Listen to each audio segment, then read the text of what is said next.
everyone, it's Shane Kanto, your Wasteland Reviewer, and welcome to the Wasteland Retrospective here on the SPM Crew Podcasting Network. And this is my weekly show where my guests and I each pick a film related in some shape or form, and then hopefully by the end of this episode, you all have two films to go check out. And joining me for the last episode of the month, as always, it's Jeff. Jeff, thank you so much for coming on. Of course, anytime. Absolutely. And we have a couple of layers here. It's two Coen's films, but they're also very music-y and also probably not music that tons of people listen to today. But I feel like folk's probably a little bit more popular than bluegrass. But we're going to be talking about Inside Llewyn Davis and Oh Brother, Where Art Thou? Wow, that soundtrack was so insanely popular, but we'll talk about that. But let's get started with Inside Llewyn Davis from 2013, a week in the life of a young singer as he navigates the Greenwich Village folk scene of 1961. So, Jeff, what are your thoughts on this film that made people pay attention to folk music back then, you know, over a decade before A Complete Unknown? Well, that's funny you brought up A Complete Unknown because the minute I watched A Complete Unknown, I was like, oh, this would be a really good double feature with Inside Llewyn Davis, as like Yeah. Inside Llewyn Davis being the first and then A Complete Unknown being almost exactly right after that in the timeline. Mm-hmm. But as far as Inside Llewyn Davis is concerned, I absolutely adore this movie. I love the way it's color graded. I love the way it's shot. It just portrays New York in a very interesting light. The music is just phenomenal. I wasn't a big like folk music fan Mm-hmm. before this, but this movie just like they picked the right songs for someone to really get into the music. And I absolutely love it. I don't think there's a single performance in this movie that really is missed. Like Mm-hmm. everybody is just firing on all cylinders. Even like the bit characters, like Yeah. his agent that he Yeah. goes to like a couple And his times in the wife. film, like yeah, and the old woman, like they both just work off of each other really well. Yeah, they're like every character is just on fire in this. I love it. Yeah, I want to piggyback on the visuals of the film real quick because this was very unique for the time because this is Hmm. Bruno Delbonnel who was the cinematographer and this was not a Deakins. And Yeah. Deakins hasn't worked with the Coens in a few films at this point, but this was one that had a very different kind of feel than a lot of Yeah. Coen Brothers films because since Barton Fink in the early 90s, basically they made every film together. But this one has that very distinct look to it that does really feel like, hey, we're in this like vintage time. And I do Hmm. really appreciate that. And I think the music is really important, whether it's like fun, like the the Justin Timberlake Adam Driver. Oh, Um, that's what I think that's one of my like probably my favorite scene of the movie is that scene where they're doing Please Mr. Kennedy. Please, Mr. Kennedy. Uh-oh. Just like that whole entire Yeah. thing is so much fun because it has that spectrum of that. And Hmm. then I think my favorite scene in the film is where he plays for F. Murray Abraham. There's just so much emotion there. And it's so heartbreaking. Like the interaction that he has with F. Murray Abraham afterwards. He Hmm. just laid it all out there. And F. Murray Abraham pops up for one scene and just nails it. And it's so good that interaction. And it's such an important capturing of what the music industry like can be. It's like you can bare your whole entire soul, but if you don't hit the right itch, what they're looking for, and it just feels so devastating, that scene for sure. Oh yeah. I relate to the Llewyn Davis character so much because he's at this point in his life where his art is not taking him anywhere, and then Mhm. he feels that he needs to go and re-enlist back in. I think it was the Air Force or the Navy or something. Mhm. Um, because he comes to this like realization. He's like, I don't think I'm going to go anywhere. And I relate to that because I think every artist, I mean, I consider myself an artist. I've, every artist has been in that situation where we are dealt a bad hand, and we're just we feel like giving up. And this is how he feels. He's like, I give up. I can't do it. I can't make it as an artist anymore. So I'm just gonna have to go and re-enlist and give up my passion. And it's even that he can't even do, Yeah, so it's that one of was those things so that, like, frustrating. I relate to so much, because I've been there so many times in my artistic career. Yeah, and this certainly is a film that, like you mentioned, and I appreciate how you connect with it on a personal level, but it's that kind of thing where it's like you have this dream and then life just keeps pulling you back down with the Hmm. worst gravity ever, just like slamming you down and being like, no, Yeah. this isn't going to work. And Oscar Isaac, I don't like, he is such an incredibly talented actor between this and a most violent year, or even just like his supporting role in, say, Dune, and Hmm. all of these different performances that he's been able to give. And people remember it was Poe from this new sequel Star Wars trilogy. Hopefully, people don't remember him as Apocalypse um, from the X-Men movies.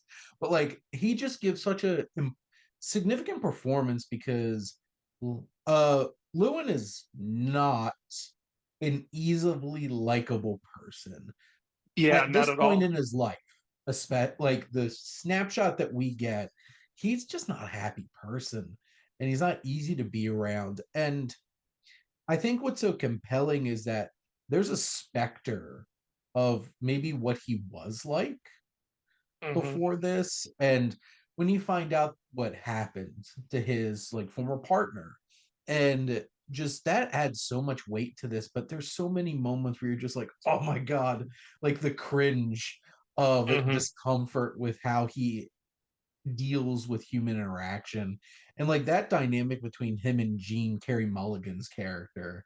There's just so much baggage there, and you can feel it in just like their interactions.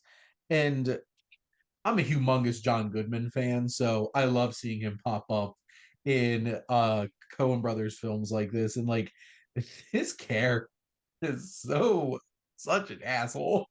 And Hmm. just like that whole entire just offshoot, this film really understands how to capture like this feeling of this great journey. But then in the end, it's a journey to nowhere. And the film so interestingly like begins and ends in the same place. And I think Yeah. that's all so significant and important thematically, because it just feels like this is the unfortunate place where Llewyn is in his life. And you just feel that in Oscar Isaac's performance. You feel that in the Coen brothers' writing. And just this is just drenched in a beautiful looking film with beautiful music that just Hmm. really captures an atmosphere for sure. Yeah, I completely agree. I think, like kind of what I said earlier, there's no part of this movie that is off for me. I Yeah, there's everything about this movie just speaks to me on such a deep level. Everything from the cinematography to the music, Mm. just it's astounding. It just so perfectly captures this waywardness and also such a damn cute cat. Just I to know throw the that cat. on I was top gonna of say I'm not much of a cat person, but I'm like, that cat was adorable. it. That cat was also up to a lot of no good, which, Hmm. that's a cat for you. I have three. They're so damn cute and they could get away with it. But that's just like that little cherry on top of this film. It really feels like, and I don't know, I feel like this is kind of a really underappreciated film in the Coen brothers Yeah. filmography. Because like if you're a big Coen brothers fan, you obviously know this film and you probably love it. Because it is a great film. I kind of put this in the same boat as, like, this is a little bit different because A Serious Man got nominated for like Best Picture. So like that obviously did get more attention, but I feel like Hmm. both of those films feel like such personal experiences. obviously in a little in different ways, but they're films that like if you really love the Coens, those films really capture something special. Like in between like No Country for Old Men and Hmm. like True Grit and some like bigger films at this juncture in their career before, they just had some fun with like Hail Caesar and then was like and off doing their own thing now and maybe coming back together. I'll watch whatever either one of them does or what they do together. I am hooked. I agree. Hook, line, and sinker. But I guess, Jeff, do you have any other thoughts on Inside Llewyn Davis? No, it's just a film that I agree with you. I think this film is super underrated and super underappreciated. It doesn't, anytime I ask somebody if they've seen it, they have no idea what it is. But granted, there a lot of people I talk to are not film people, so I have to be the person to be like, you got to go check this film out. If you like any kind of like folk music, or even I'll even go as far as to say country music, even though I don't like country music. I'm like, even if you like country music, you'll dig the music in this. It's great. Jeff over here doing the Lord's work, spreading the good book of the Coens.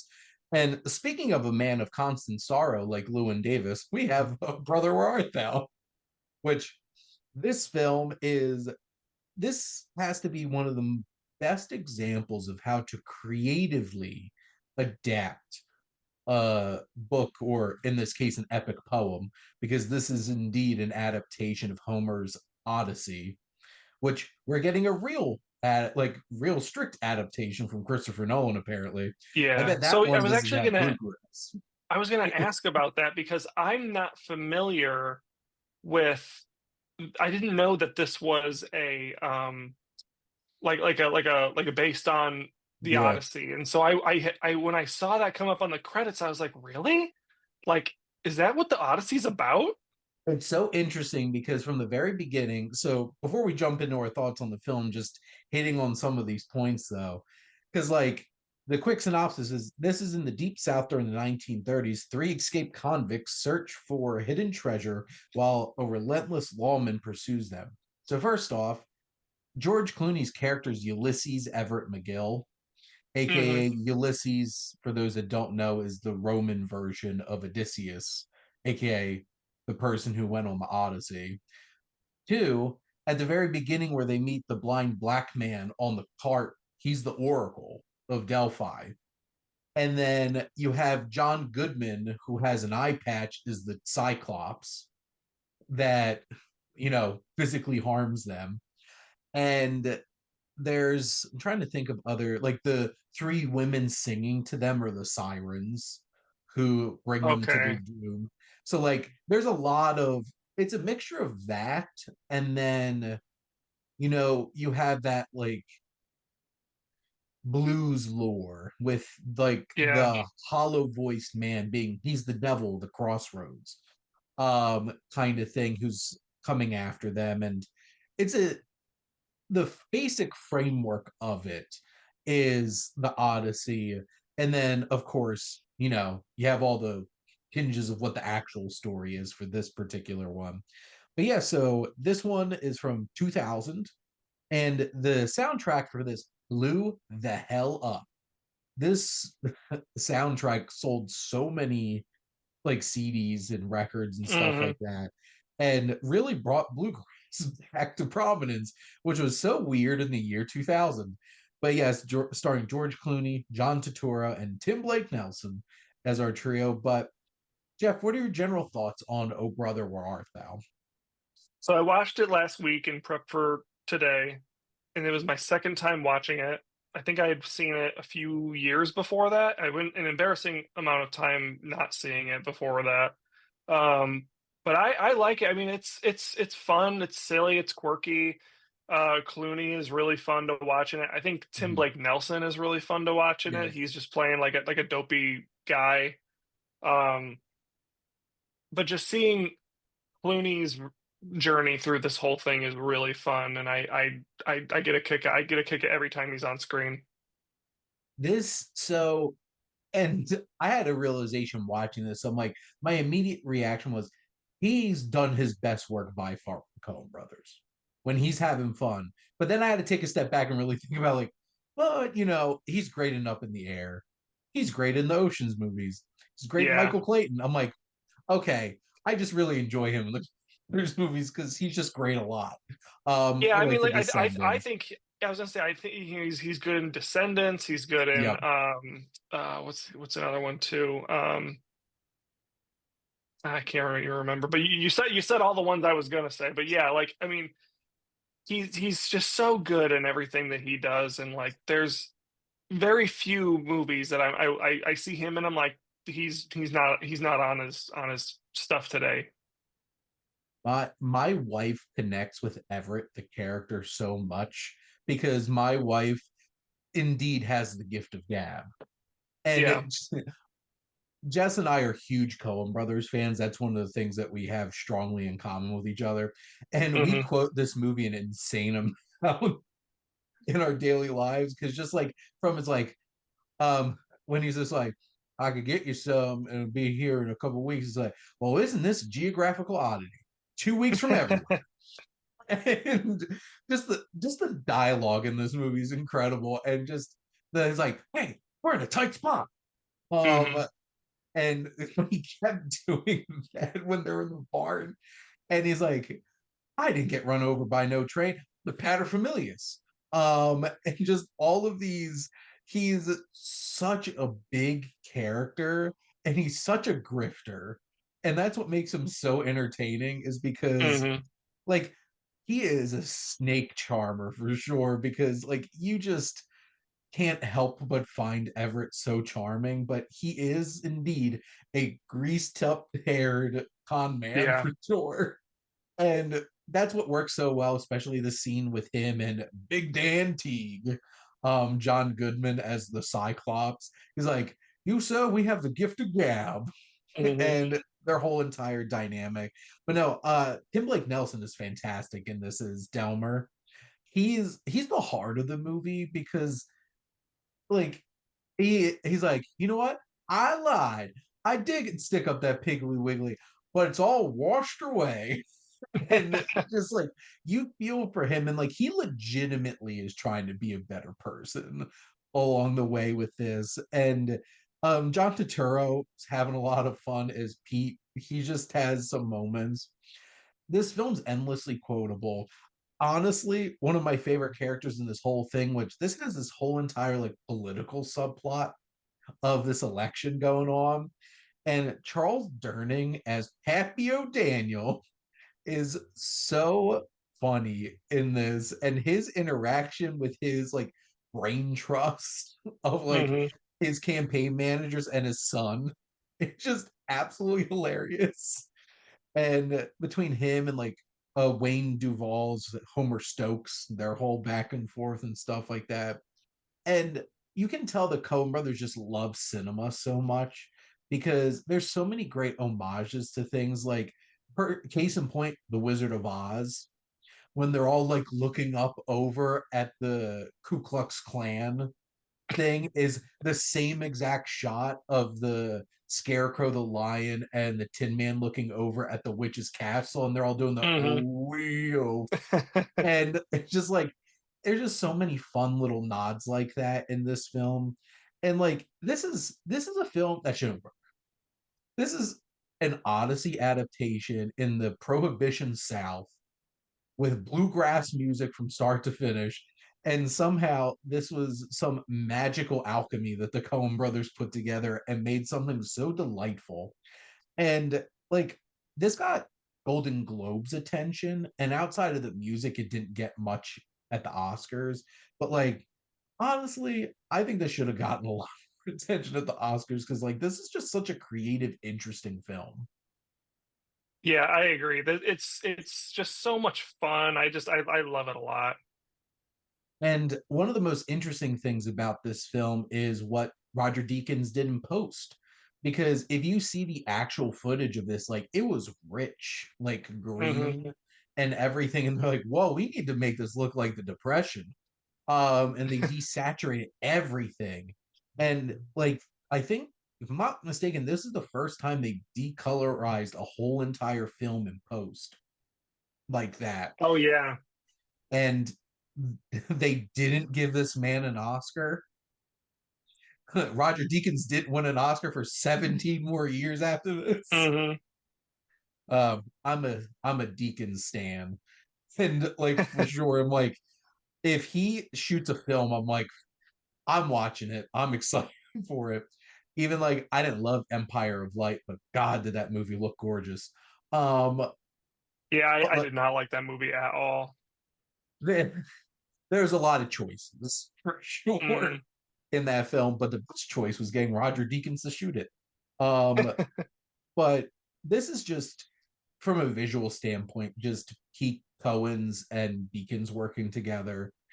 George Clooney, and this is such an interesting time too, because like this was he was at really famous with ER, but then also coming off of Batman and Robin. So Hmm. like this is such an interesting film for him to jump right into. And what I appreciate about George Clooney, he's not afraid to be silly in things. Yeah, And he gets to do that in Coen Brothers movies because oh my god, him and Burn After Reading is hilarious. I don't yeah. think Burn I've After seen Reading is so good. I don't think I've ever seen a better paranoid face on an actor ever in a movie besides a who are you? Who do you work for? Um kind of thing. And just top to bottom, this has such a great cast. And like any Coen Brothers movie is gonna have great minor characters, even like Stephen Root, who's a consistent one Hmm. in Coen Brothers, like the blind guy who runs the place that he's like, you can record on a can. It's just from start to finish. It's like even just like the silliness, like Holly Hunter's so great, what she in like three Hmm. scenes in the whole entire movie. But it's just like he's bona fide. I'm like, I am bona fide. And even Ray McKinnon, who's so great as her, it's like, you can't talk to my fiance like that, and just how silly they looked with him throwing fisticuffs like this. Yeah, they And look like ridiculous. George Clooney looks like a complete and utter idiot with his stance when they're fighting like that. And honestly, one of my favorite like little lines is after it's like, well, Everett, were you just banned from that one Woolworth or all Woolworths? And just like such a random line, like so funny. And like I guess he's a marshal who's chasing after them, is so Hmm. haunting. Like the man with the hollow voice and the reflective glasses, because he's definitely supposed to be like Boss Godfried from like Cool Yeah. Hand Luke for sure. Um, and just like the whole flood allegory and everything. And how great the script is with little details. There's a montage in this film that perfectly utilizes newspaper cover and like pages and stuff like that to like drop in little details. Like this is one of those films that the more and more you watch it, you just find so much more. And obviously, I've watched this a lot. Can't you tell, Jeff? Yeah, I can tell. But Jeff, do you have any other thoughts before I just keep talking for another hour about this movie? But we don't have to. So, The only other small, it's not even important. It's just something that I thought was funny. Is the one of the guys who is one of Pappy's staff members, Brian Reddy. He's also the high talker in Seinfeld, and I thought that was really funny. I don't think I've watched that episode in so long. I Uh, remember that. It's so funny. I just because he looked like it, and I was like, oh, like I think that's the high talker, and I had to look it up on IMDb. I was like, oh yeah, it is. just those scenes capture what's so wrong with our political system all in one. It's just like, hey, hey, Dad, hey, Pappy, you know, that Homer Stokes, he has that reform. How about we get some reforms? Like, you can't have reform if you're the incumbent. He's just like, that's his son. Just like, this is the kind of crap that runs our political parties and systems at this point. It's just like, this is too real. Too real sometimes. Hmm. And like the fact that they literally run Homer Stokes out on a rail is one of the most like crazy old school things you're gonna see in a movie. Hmm. Um, and then of course the music, and just even like Alison Krauss and all the who are singing some of these old traditional like bluegrass and folk songs and stuff like that. Yeah. But Man of Constant Sorrow, so good. That is definitely not George Clooney singing because apparently he was atrocious. So Yeah, they had to get somebody I else. was gonna mention that too. That he was apparently he wanted to sing really bad, and they were like, we're gonna dub your voice. It's okay." Yeah. And if they needed to, I trust their process. I think Yep. Tim Blake Nelson actually sang because when he sang, it really did sound like his voice. But I Yeah. can't confirm or deny because I didn't look that up. I didn't do my I research. didn't know either. I only knew the George Clooney one just because I've heard it a million times. Yeah, because also his singing voice doesn't sound anything like you would expect his singing voice to sound. But that's Hmm. okay. I think it just brings in all the charm. It's as fake as his beard when he pulls it down to the ground and everything. But Jeff, thank you so much for coming on and talking double dose of Coen Brothers musical films. Sure, no problem. And next month, Jeff's going to be back, and we are going to be doing a double dose of more music based films, High Fidelity and School of Rock. And this is actually a special little thing. So next week is going to be our 1 year anniversary, our 53rd episode of this show, which is wild. So, if you've been listening to this from the beginning, we appreciate it. And my wife and I will be on here to talk about Arsenic and Old Lace and His Girl Friday, some fast talking comedies from early cinema. But thank you all for listening. Make sure to like, comment, and share on this episode. What's your go-to Coen Brothers film? I know my wife and I for Valentine's Day just rewatched Intolerable Cruelty, and I will die on that hill that that movie is insanely hilarious and a really underappreciated Coen Brothers movie.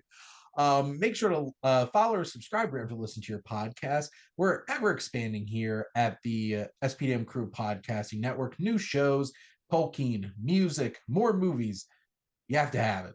And if you ever want to join us, join the crew, start a show, or be a guest on any of the shows, please let us know. But also, if you like our logo, go check out HiFlyer Creative. They do a lot of great work. And most importantly, thank you as always for tuning in and supporting the Wasteland Retrospective here on the SPDM Crew Podcasting Network.